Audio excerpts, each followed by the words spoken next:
हमारे मन में जो योग्यता होती है, जो संस्कार होता है, उसका अतिक्रमण करके एक स्वप्न भी हम नहीं देख सकते।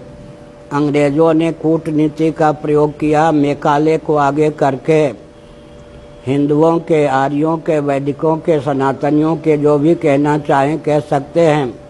हृदय और मस्तिष्क को अपना यंत्र बनाने के लिए उन्होंने ऐसी दूषित शिक्षा पद्धति भारत में क्रियान्वित की कि अंग्रेजों के हाथ में भारत का हृदय और मस्तिष्क चला गया। ऐसी स्थिति में कोई भी बच्चा युवक होकर जन्म नहीं लेता, कोई भी बालिका युवती होकर जन्म नहीं लेती। जब घर का वातावरण ही धर्म और अध्यात्म से विमुख कर दिया गया तो बोया पेड़ बबूल का आम कहाँ ते होय वाली कहावत है। फिर देवियों के शरीर को चैनल के माध्यम से, पत्र पत्रिका के माध्यम से, उनके वेशभूषा के माध्यम से एक आकर्षण का विचित्र विकृति का केंद्र बना दिया गया। ऐसी स्थिति में सर्वत्र उन्मत्तता, सभ्यता के नाम पर अश्लील मनोरंजन और मादक द्रव्य को आगे कर दिया गया। तो युवक और युवती अगर कोई व्यवस्थित रह जाए तो यह आश्चर्य है। उन्माद की पराकाष्ठा, उदाहरण के लिए उड़ीसा के निवासियों ने दिल्ली में, भारत की राजधानी में, एक जगन्नाथ मंदिर बनाया। उसके पास में ही रात्रि को आप चली जाइए या कोई चले जाएं, पुलिस क्या करते, हॉर्न देते, विशेष प्रकार की सीटी देते हैं। उसका कारण क्या होता है? सरकार के द्वारा लाइसेंस प्राप्त शराब का घर है, वहाँ तो पुलिस का प्रवेश नहीं हो सकता। युवक और युवती जो शराब पी करके मार्ग पे उपद्रव करते हैं, पुलिस वाले उनके उपद्रव को रोकने के लिए वैसे झूठ-मूठ सायरन बजाते हैं। इसका मतलब क्या है? हर प्रकार से मादक द्रव्य, अश्लील मनोरंजन को संस्कृति के नाम पर उद्भाषित करने के कारण युवक युवतियों की दिशाहीनता है। जब नीति और अध्यात्म से समन्वित शिक्षा पद्धति ही नहीं है तो हर व्यक्ति का मस्तिष्क और हृदय विकृत होना स्वाभाविक है। ऐसी स्थिति में आमूलचूल परिवर्तन करने के लिए आवश्यक है कि विश्व स्तर पर, जहाँ से मैंने वक्तव्य प्रारंभ किया था, यह तथ्य उद्भाषित किया जाए कि वैदिक सिद्धांत न केवल दार्शनिक अपितु वैज्ञानिक और व्यावहारिक धरातल पर भी इस रॉकेट, कंप्यूटर, एटम, मोबाइल के युग में एकमात्र उत्कृष्ट हैं, सर्वोत्कृष्ट हैं।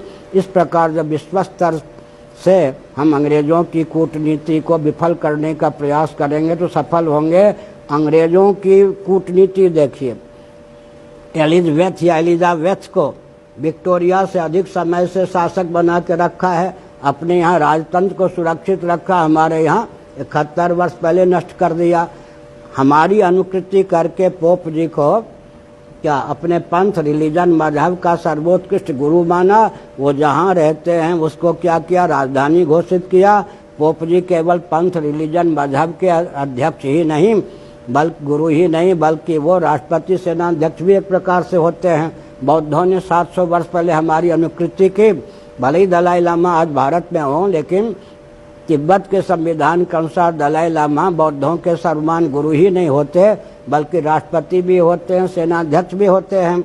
लेकिन हमारी अनुकृति करने पर भी अंग्रेजों ने भारत में 70 साल पहले ही राजतंत्र को भी विफल कर दिया और शंकराचार्यों की गद्दी को नष्ट करने की भावना से एक राजनेता विशेष को टैगोर के मुख से कहलवाया कि ये महात्मा हैं। एक राजनेता को प्रधानमंत्री का पद दिया, एक राजनेता को क्या किया? आध्यात्मिक मनीषी का पद दिया। उनके चले जाने के बाद विनोबा जी को आध्यात्मिक मनीषी का पद दिया गया भारत में। अब अघोषित विनोबा जी के चले जाने के बाद माननीय दलाई लामा जी को भारत का आध्यात्मिक मनीषी विश्व स्तर पर उद्घोषित न होने पर भी ख्यापित किया गया। जिन दलाई लामा जी का पहला वाक्य होता कि हम हिंदू नहीं हैं। इसका मतलब अंग्रेजों की कूटनीति से हमारी राजगद्दी भी दिशाहीन हो गई और व्यास गद्दी पर भी अमुक अमुक पार्टी के व्यक्ति आने लगे और विनिमय के द्वारा शंकराचार्य को प्रतिष्ठित किया जाने लगा ताकि सरकार के चंगुल से शंकराचार्य मुक्त ना हो सके। मैं किसी राजनीतिक दल का नहीं हूं, तो 26 साल से जितनी यातना मुझे राजनीतिक दलों के द्वारा प्राप्त होती है मैं बोल भी नहीं सकता। मैं एक संकेत करना चाहता हूं।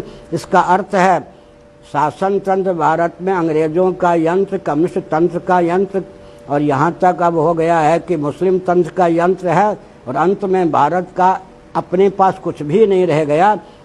इसका अर्थ ये होता है कि पूरे भारत को दिशाहीन करने के लिए विश्व स्तर पर षड्यंत्र चल रहा है, क्योंकि विश्व का हृदय भारत अगर सुरक्षित रहेगा तो पूरे विश्व को वो दिशा देने में समर्थ रहेगा। ऐसी स्थिति में भारत को ही विदूषित करने का प्रयास चल रहा है। अब एकमात्र उपाय यह है कि भारत विश्व का हृदय है, इसको दिशाहीन करने का परिणाम पूरा विश्व दिशाहीन होगा और हो रहा है। इस तथ्य को उद्भाषित करने पर जो सत्य के पक्षधर महान भाव हैं वो हमारा समर्थन कर सकते हैं। तब हम अपनी शिक्षा पद्धति को क्रियान्वित करके, दिनचर्या को क्रियान्वित करके और विश्व स्तर पर अपने अस्तित्व आदर्श की रक्षा करने में समर्थ हो सकते हैं।